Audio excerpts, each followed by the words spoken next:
Hi guys, welcome to another one of my videos. Now over the next few weeks or so, I will be doing a few how-to videos after I've had a number of requests.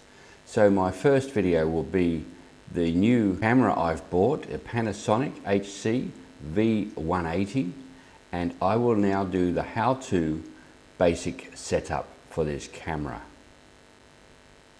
I'm a fairly lazy operator, so I basically try and get everything as automatic as possible. So the first thing we need to do is turn the camera on.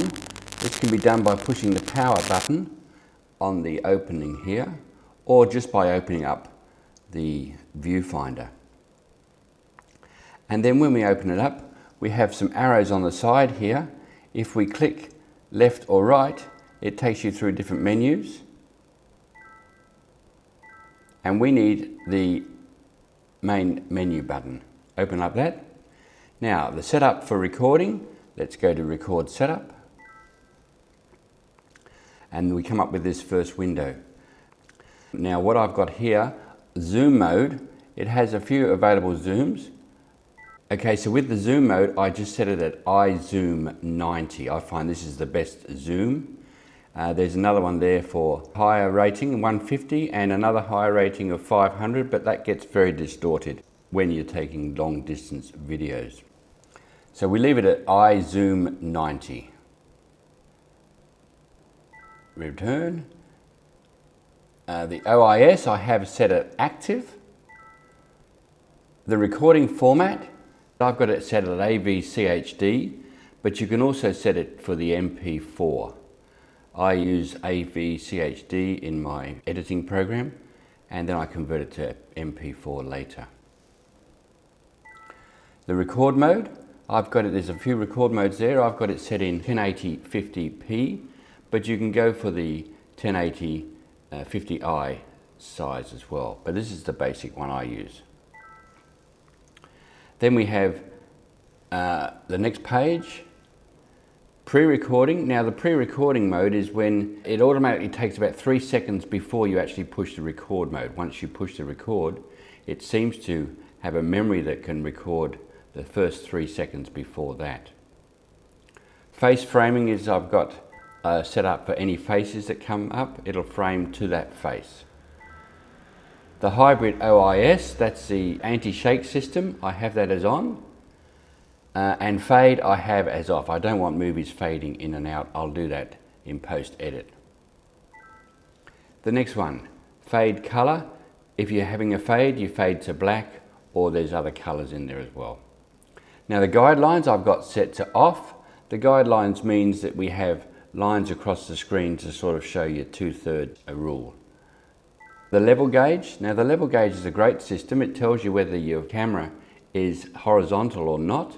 I have it set to off because I can always change the horizontal later in post-edit.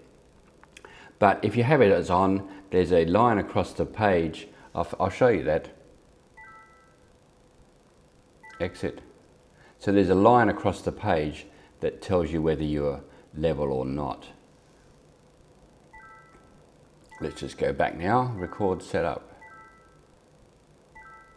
And then we have AGS. Now AGS, I'm not sure what it stands for, but if you have that switched on, when the camera goes upside down, it turns off. Backlight components, telemacro. If you have telemacro on, it'll actually zoom in on a close-up with a lot more detail. So it's a much better system. I don't use telemacro, I have that set to off. Shooting guide. The shooting guide I've got set to on. The microphone, I've got the microphone set to zoom.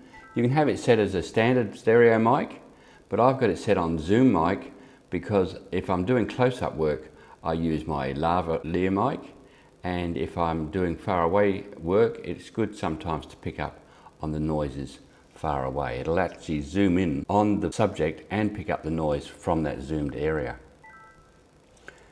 And the next setup here, the mic level, I've got it set on auto. Like I said, I just like it sets itself in different environments.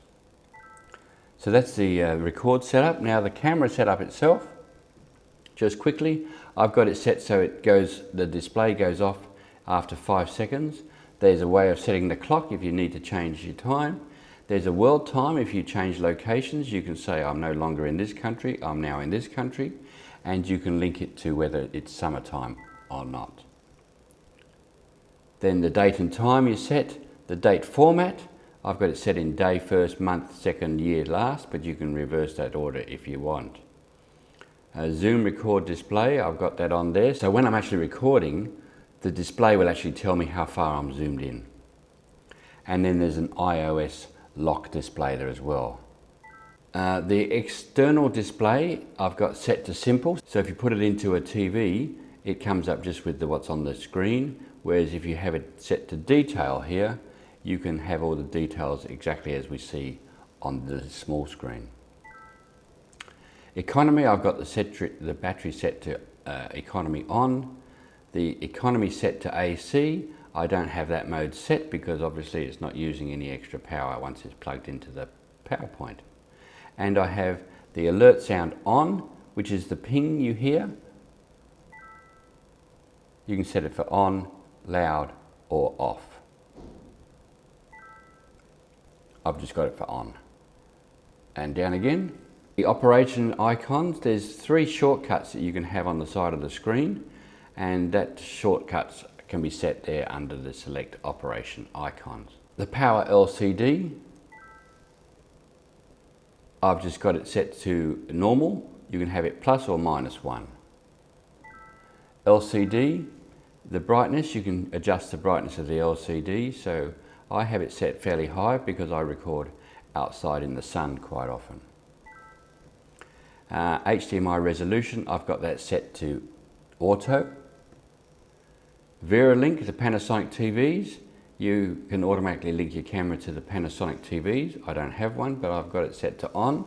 So in fact, I'll set that to off because I don't need it. I have to go back into the setup.